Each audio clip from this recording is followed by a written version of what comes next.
Welcome to the Association of Applied and Therapeutic Humor podcast, Laughbox. We have multiple hosts and multiple guests and multiple ways to think out of the box using humor. Laughbox is a production of the Association for Applied and Therapeutic Humor. Visit us online at www.aath.org.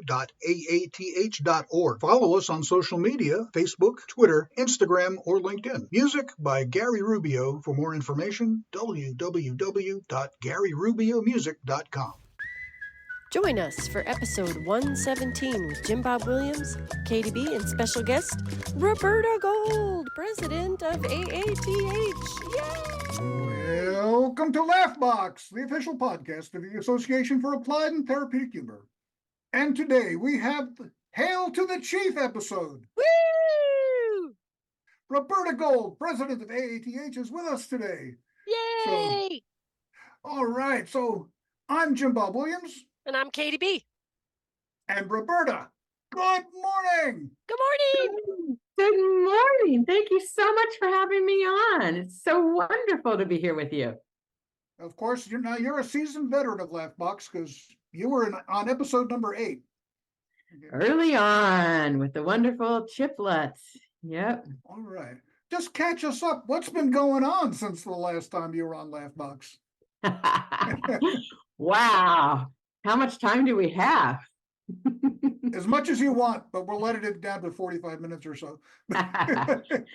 Well, I have been doing a lot of things, and I haven't once left AATH because it's my heart and my soul.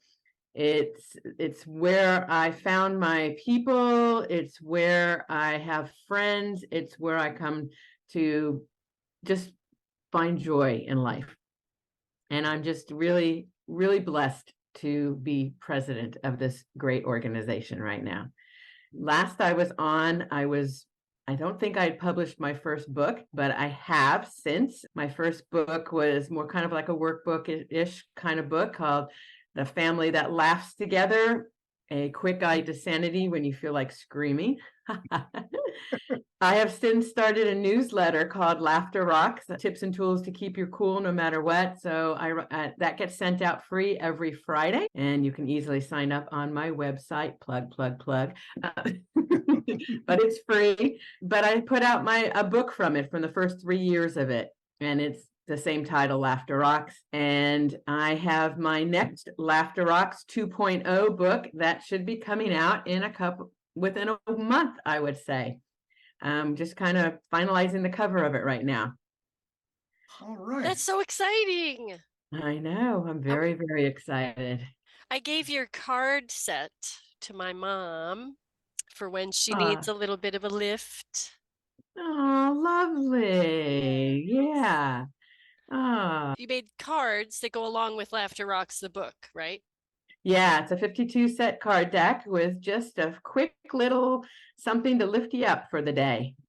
It's you can read one a day, you can pull one out, have a discussion with your family or friends, or you can look at it before you go to bed at night. Yeah, so great. Thank you so much. It's a lot of fun. We are recording this episode the Monday of Thanksgiving week. And of course, Thanksgiving is a time it's great because you're with family, and it stinks because you're with family. You said that right. And so what advice do you have for folks that are, this will be out in time for Christmas. How do you use humor to help cope with family together? Yes. You know what? Some of us are blessed with incredible families. Some of us have friends that are family that we choose. Whether you have a family that you are blessed with and are absolutely wonderful, but everyone has that cousin or that aunt or that uncle or that neighbor or someone that's just, did they have to come again? Did they have to say that? Did they really just do that? I don't know one family that doesn't have somebody that kind of, when they talk about them, you can see the embarrassment rise on there. We can't change another person. The best psychiatrist in the world can't change another person. The only thing that we have the ability to do is change our reaction to that person. be them family, friends, coworker, whoever they are. We have to do things for ourselves to prepare. So, if you know Uncle Betty's going to be at the gathering, Uncle Betty, that was a good one, huh? Yeah. Oh, that was so good. I'm going to segue into Wilma later, but that was so good. Keep going. Then you have to do things like that. You have to watch YouTube funny videos. You have to get on a phone call with somebody that makes you feel fabulous. Do something to prepare yourself if you know you're going into a situation that's going to be explosive in one way or another.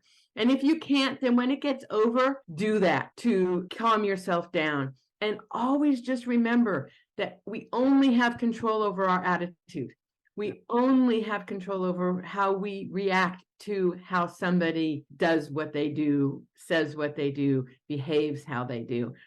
And as difficult it may be in the moment, try your best to think of the funniest thing you just saw and picture that, not to laugh in the face of somebody that's going at it, because that's a disaster. And just don't ever do that. But if you can somehow change the way you react so that they're not pushing every one of your buttons, you're going to come out of it in better shape. And that's the best that we can do. That's awesome. And then do your ahas, because that's just the easiest thing in the world to do, is just look in a mirror or get up to a friend or your dog or your pet turkey, whatever it be, just do ha, aha. All right, I'm remembering this. I am remembering this. Yes, if you don't feel good after that, then you haven't done it hardly enough. Very nice. Wow, that's awesome. That's my suggestion for it, and then just do something beautiful for yourself and those that you really care about. Lovely. Well, Roberta, you're the president. Mm-hmm. I am. And this organization still hasn't seen its full potential. It is fabulous. And I want to make it even better than that. I want us to really shine the way that we are meant to be, the way that Allison Crane created this organization way back when, and all the beautiful, wonderful people that have been in it since its inception. And I came ways after that. I've been in it probably over 30 years, or probably more than that now. Yeah. Probably over 35 years, I'm thinking. Wow. So I've seen it go and change and evolve, and we're still evolving into what we can be. And I love the beauty of that. I love the members that we have.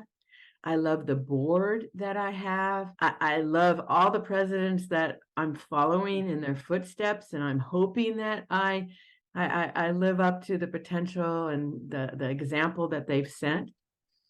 And I hope that I set something for the future, because this organization needs to be. We're it. Roberta, I wanted to ask you, Wilma Flintstone had a leg problem at the conference, and I wanted to check on how your leg's doing. I did. Like Humpty Dumpty, I had a great fall. I got blessed though, because not too many people have a story about something that happens to them. And I do. So I was hiking on my birthday on April 8th, 2023, earlier this year, and with my daughter and my grandpuppy and a girlfriend. And we were coming back, and we had gone up to a very beautiful waterfall, and we were coming down. It was a very narrow, very steep downhill after rains. And in Southern California, we don't have a lot of rain. So when we get rain, we get pelted with it, and it just guts the roads, and it gutted the trail, and it was gravelly. And that's no excuse. I'm a klutz. I fell.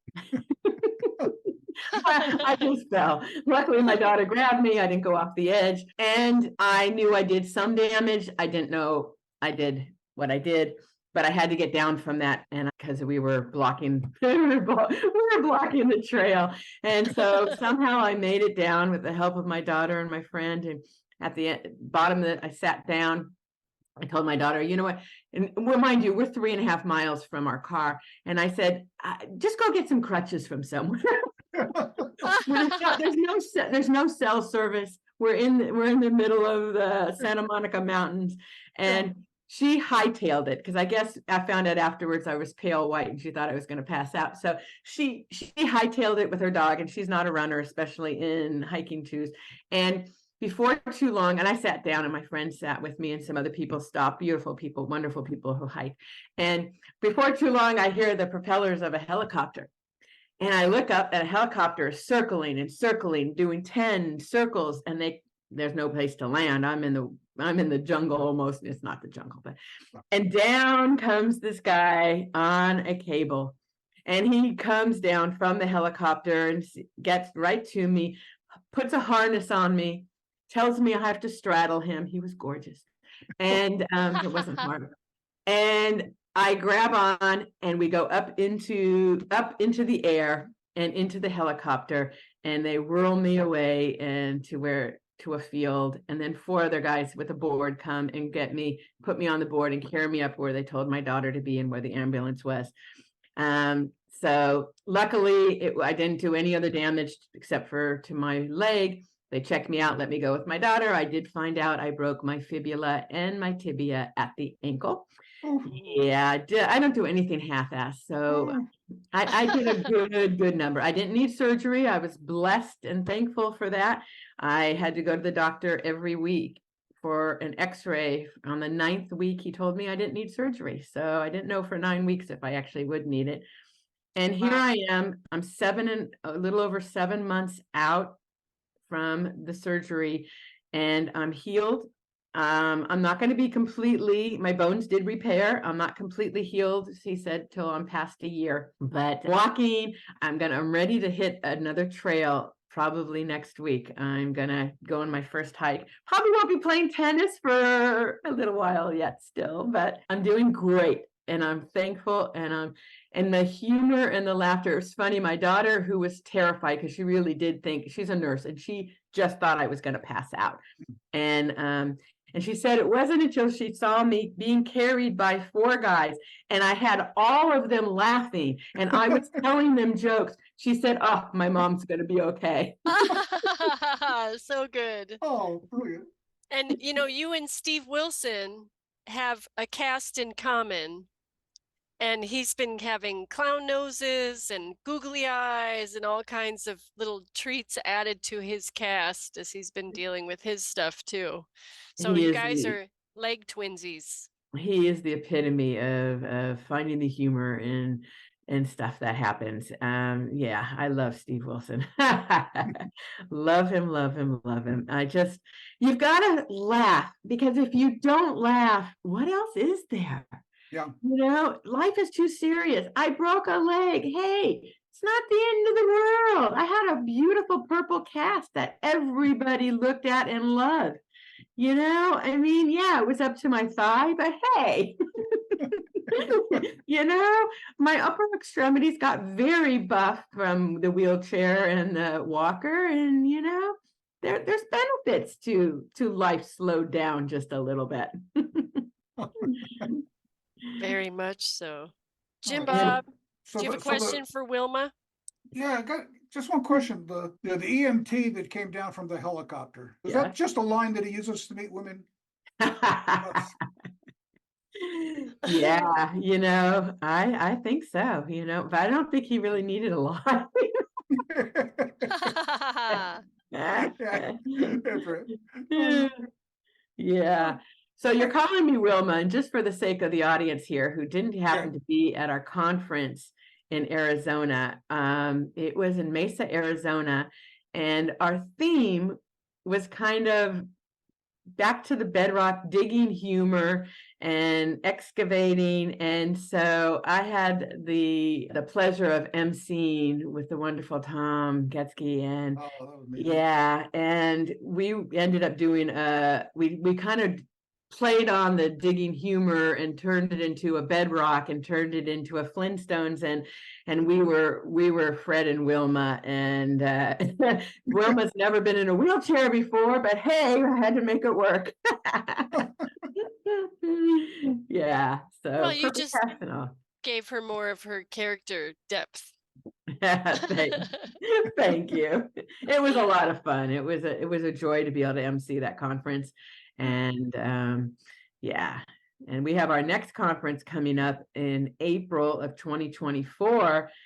And I invite everybody to come to Denver and experience a conference like we've never had, because the hotel, the Curtis Hotel, unbelievable. Every floor that you get off the elevator, you are in a different themed floor. That is one floor you get off and you're in a Pac-Man game. You know, it's all around you.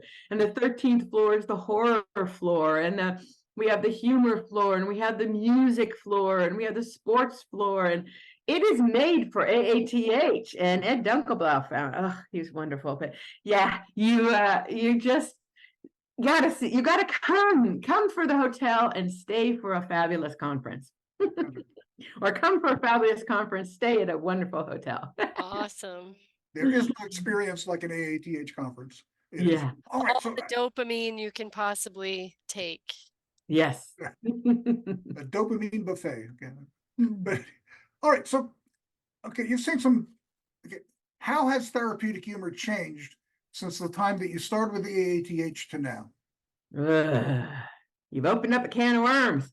Okay, well, you know, humor is subjective. AATH has always prided itself to use inclusive humor and to try the best that we can to make sure that the humor that we use is not offensive, and it basically utilizes it as a way to bring people together, to unite people, because humor has that power.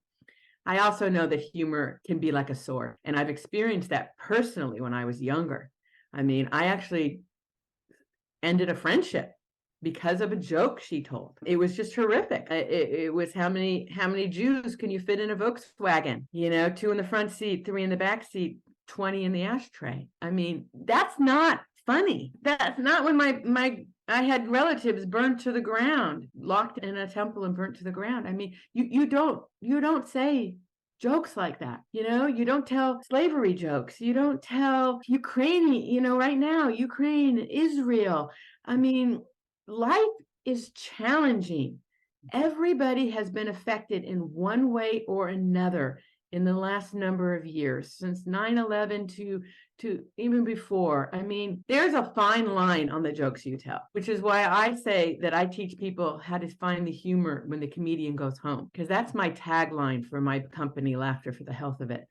And it's about finding humor all around us. It's about utilizing humor so we can get through the tragedies that we're facing, so that we can get through and deal with family issues, losses, and pain and suffering. And it's not to make fun of what's happening. I kind of feel that how I started really evolving into my humor and laughter is through the show MASH, because MASH is kind of the epitome of a tragic situation that they used humor to get through it.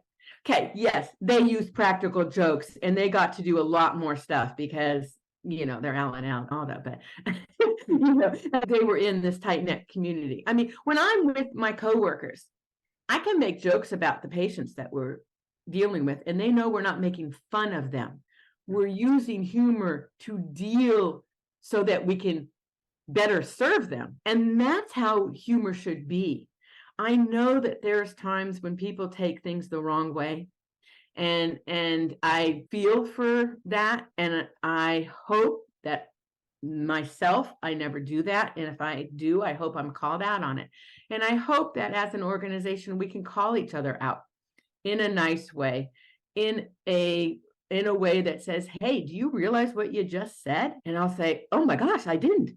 Please enlighten me. I want to know so that I don't ever, ever, ever hurt somebody again. And I think with humor and laughter, we open the door so that we can communicate better with each other. Humor and laughter brings us together because, you know, we all laugh exactly the same. We laugh with our voices, with our smiles, with our eyes, with our faces, with our hands, with our bodies. If we laugh hard enough, we're shaking all over, and we do it exactly the same.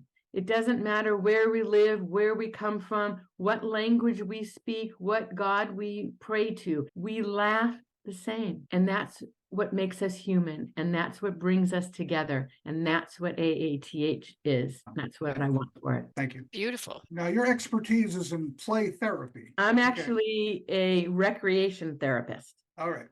And it's interesting. So as a you know what a recreation therapist actually is. So tell us more. You're hurt in one way or another. You go to a doctor, he looks at what's wrong with you, and he prescribes medicine, right? He might send you to a physical therapist who will then work with your bum leg that, you know, he'll work with my leg and got my ankle back to where it needs to be. And just what was wrong. And our occupational therapist will get you back into your daily living skills, work with your upper extremities, and get you up and going again. A therapist looks at your mind, you know, and says, let's work with that you need to fix. A recreation therapist, we were doing positive psychology before it was labeled positive psychology, because I look at you and I don't look at your bum leg. I don't look at the fact that you can't use your arms in the way that you used to. I look at what's right with you. And I say, how can we build on what's right and get you to enjoy your leisure time again? So you might not be able to play pro football, but you can play wheelchair basketball, and you can do this and that and whatever it is. And I look at you and I help you with your coping skills. I help you get back into what you enjoy again in your life. I help you with stress management and time management, and I do therapy with you, but I do it in a way that you're going to enjoy your life again. And it was easy for me to just utilize humor and laughter, because when I was working in a psychiatric facility way back when, I was working with the occupational therapist, and we had a craft room, and the patients would come in, and probably the most popular craft at the time, and this was right out of college, mind you, was stuffed animals. And they'd work on the head, and they'd sew the head, and they'd make a head of some kind of animal, and then they'd put it down and they'd work on the body. And me, because I don't change my personality wherever I am, I would pick up the head and I'd make it start talking, and I'd go, yeah. And they'd look at me like I should be here, not them, you know, like, who's the crazy one, right? And later that day or that week, they'd stop me in the hallway and they'd say, Roberta, can we talk?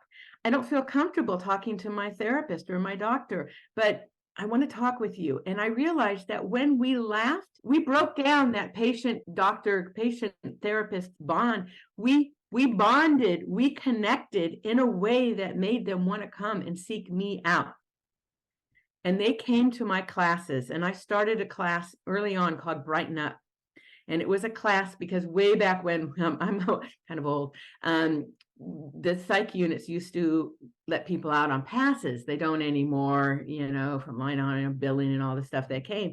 But they used to go on weekend passes, and they'd be terrified that they'd have to go out into the world and maybe say something wrong or do something wrong, or people would look at them funny. And we'd talk about it. And then after they came back from the pass, they'd come back into my Brighten Up class, and we'd debrief and see how it went, and laugh about it. And I realized you don't have to have a mental illness to need to see the humor in life. Everybody needs to see the humor in life, and everybody has issues and difficulties and something that they're dealing with. And I started Laughter for the Health of It in 1983. With a mission to empower everybody to find a way to have a more positive outlook in life, utilizing humor and laughter. And I became an attitude adjustment coach. Awesome. And do you have an MSW? Do you have a master's degree with a license or something? Or I don't have a master's. I have a degree. I'm a certified recreation therapist. So I have a degree in recreation therapy. And I have a certification, a license in it. And I am a certified humor professional. Yes, you are. Yes, you are. are. Yeah. And I just wasn't sure if the recreation therapy came from something else that because you were in the psychiatric ward, you're saying? I've worked in all types of, I've worked in probably every single population except for hardened criminals. I worked in psychiatric units. I worked with physical disabilities. I've worked with mental disabilities. I've run group homes. I've been a qualified mental, what used to be called in QMRP. For better terms, it's changed, but it was qualified mental retardation professional, which is not the term now. Right. Pretty bad. I've worked with gang kids, which were probably one of my favorite kids to work with.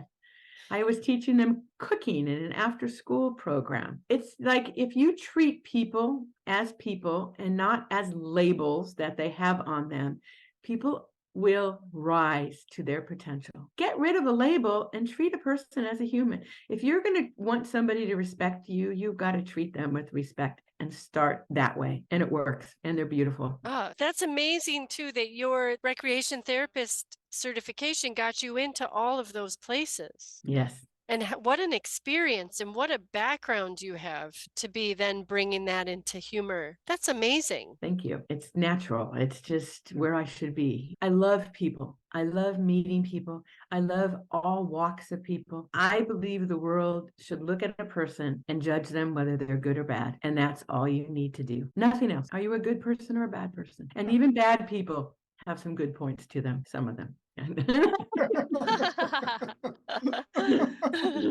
I think that you are two absolutely beautiful people to be putting on this and doing this and interviewing people with such joy and passion that I'm seeing and hearing in you is a gift. And this laugh box is just a beautiful way to get to know different people. So thank you for having me on here. Thank you for interviewing me again. And thank you for letting me be president of AATH. Of course, yeah. I mean, and letting you, I believe you were elected. Yeah, I paid a lot of money. No, just joking.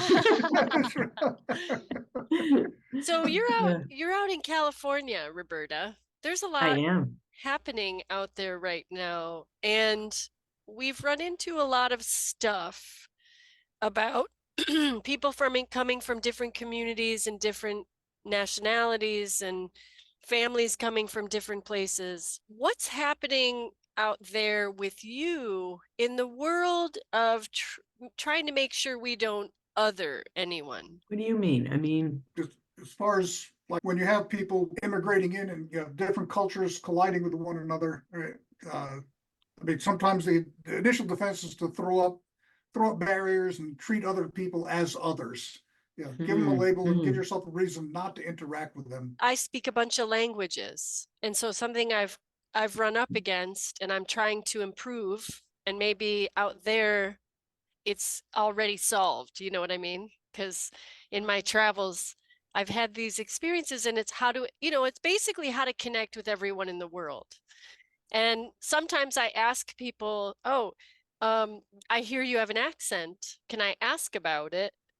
And I've had people say, oh, that's othering. You've set me apart from the average American, and now you've othered me. And certainly I don't want to do that. And I'm wondering if you might have some insight on how humor and your location might have information on how to make that better. How do we all create community across the entire country with all the people, the beautiful people that have come here to land? How do we bring everybody together like that? You know, it's why I live in Southern California, because I love learning and being with all different types of people. My kids were raised with United Nations in my home, so they know no different. I know no different. I don't look at a person, again, I don't look at somebody trying to figure out where they're from or where they come from or what they believe in or what I just talk to them. And I think that's what you need to do. You just need to talk to people. The world needs to talk. We need to talk to each other. We need to interact. We need to invite people over and share a glass of wine and say, hey, use yourself as the brunt of any joke. You're not going to hurt somebody that way. And you're going to then enamor yourself with somebody else because you put yourself into a different position. You're not putting yourself into a higher level. I do silly stuff all the time. I just happen to live a silly life. I like to have fun. I like to be goofy. I'm saddened that there is this othering. I haven't come across it, so sorry for my ignorance on it, because I start a conversation by complimenting somebody on something. I think it's a great way, and my kids are amazed because I can compliment people. There was somebody that walked in and they had probably, I have never seen more piercings and more tattoos and more colors in their hair and more interesting clothing. And I went and complimented them on something that they had. I don't remember what it was, and ended up in a conversation with that person and hugging them afterward. And my kids looked at me afterwards and go, "Only you, Mom. Only you." Well, Roberta, we would have been friends because that was me. I was the one with all the piercings and all the colors in my hair and all the wild clothes. That was wow. Yeah. And as a gothic teenager, I was othered. And I think I always try and use language as a connecting tool, but I'm learning as time goes on, that's not turning out to be the best answer. But I'm so curious. You said your kids grew up with the United Nations in your household? So my house was the house that all the kids came to. My son was a theater kid, and my daughter, between sports and theater, did both. And my house was the house the kids came to. In fact, my son is friends with this couple, and they had their first kiss on my couch. Oh, that's so sweet. Yeah, but it was always, it was everybody was always welcome. And it didn't matter. My kids didn't know any difference. It wasn't unusual. It was, these are just my friends. Yeah. Oh, so we had everybody always over. Love it. Okay, this question comes out of left field because I hadn't thought about it until we started talking here. Okay, local rehab facility, sober living home. Counselor came to me and said, it's a pretty grim situation. People there, they've been told by their family and courts or whatnot, don't screw up anymore. And so I said, well, why don't we have a series of do some games, some improv games. We'll talk about humor in everyday life and how they can adapt it. And he said, we gave it a try for 6 weeks. We're going to be doing it again. But I'm beginning to think that maybe when you have a population that's been told, they've been told not to disobey or to comply, but they've never been shown constructively how to have fun. And most of their trouble came from when they were using substances to have fun.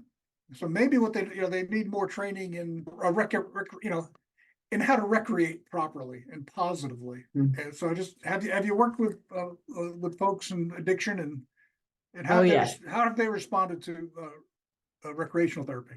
So it's interesting. So I worked acute detox, so in the hospital when they were detoxing, and then in sober living homes, I did weekly programs as well. So I've a lot of experience both in public detox facilities and in the ritzy ones that people spend millions to come from other countries and places. So I've done both of them. And it is interesting.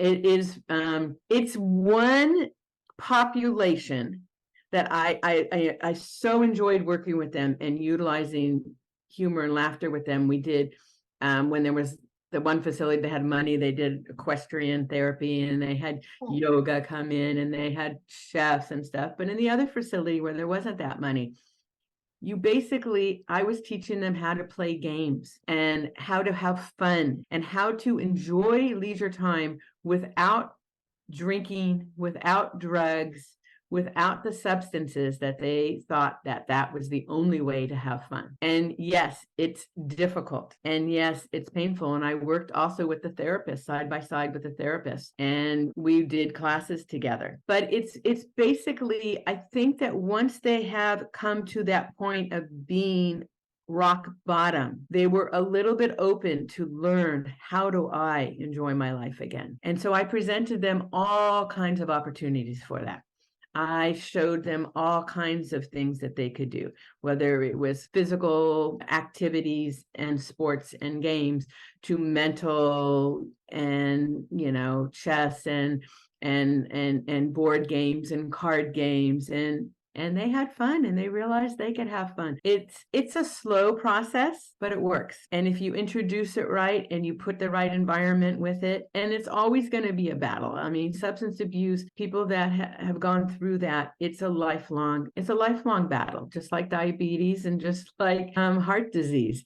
You are always thinking of how to stay healthy in it. But if you have the support, and and a lot of these people lost their families completely. So yeah, I understand. But what difference is that than when I was working with domestic violence? And I also worked with people that came first into a shelter, and I saw physically what they went through, the horrific abuse they took. What was worse was the mental abuse that they took. And I worked with them, and I did humor and laughter programs with them. I worked with people that I myself didn't know how they could come back from something so horrific. And they were able to laugh, and they were able to bring their kids into the program and have the kids, if they were of an age to understand, to come and laugh with me as well. And we found ways to bring joy and humor into their lives again. And I think that was the most rewarding thing I've ever done. So the AATH motto of humor helps. Yes. You are a living endorsement for that. In every way. I mean, I myself had a family history, a dominantly hereditary disease that my dad was the genetic starter of. I had 2 major surgeries in between that I almost died from. And humor helps. Humor does everything. Humor works. I had a surgeon, my surgeon, oh my God, over 6 foot tall, stoic surgeon, one of the best surgeons in the world. And I remember when I was going in for my surgery, I called the office and I talked to his nurse and I said, "Hey, do you think he would put on a red nose?" And they go, "What?" Yeah, just give it a try. I'd like to see this. So I showed up for surgery. And of course, when you're being prepped in the prep room, I gave noses to all the nurses. I gave them to the anesthesiologist. And my surgeon, I had my surgery at Cedars-Sinai, which is also a teaching hospital too. And so he came in with his team, and I said, "I would like to give you all red noses." And he picked it, he took it, and he opened the package, and he looked at it, and he said, and I'm thinking, I'm holding my breath, and I'm not knowing what's going to happen. And he put one on, and he handed one to each of his team members, and he had them put it on, and he let me take a picture of them, and he lets me use it in my presentations. And when I went for my first follow-up 6 weeks later or 4 weeks, I forget when, my surgical follow-up, he asked me if I had more red noses for his staff. His staff couldn't believe that I had gotten him to wear a red nose. That's awesome. Yeah. Yeah. And I go in every year because I have to get checked. And he still asks me about my red noses and my humor and everything. Oh yeah, that's awesome. I love that. Yeah, the red noses are winners. Yeah. In any context, I think they win every time. They're an easy thing. You don't have to say anything. You put on a red nose and you get a reaction. I mean, you get all kinds of different reactions, but you get a reaction and it opens the door to a conversation. That's for sure. So do compliments. As you were saying, Joy First is running around giving random strangers compliments, and sometimes they break down and I get a story. I get whatever's happening with them in the moment, whatever stress they're dealing with, and they want to tell somebody, and sometimes we giggle, and it sort of like opens this door to whatever somebody is needing in the moment. It's beautiful. So I'm glad you also talked about compliments earlier, because I agree with you. Like, gratitude and compliments and appreciation are so much of what we need right now. Yes. Around the world. Yes. Gratitude grounds us and gives us the ability to laugh more and harder. And laughing harder gives us gratitude for everything that we have. So you having one without the other doesn't work. You need both of them. You need gratitude, you need laughter, you need friends and family and friends that are family. And I really, really wish for everybody that the holiday season is a beautiful one, however you celebrate it, in whatever way you want to.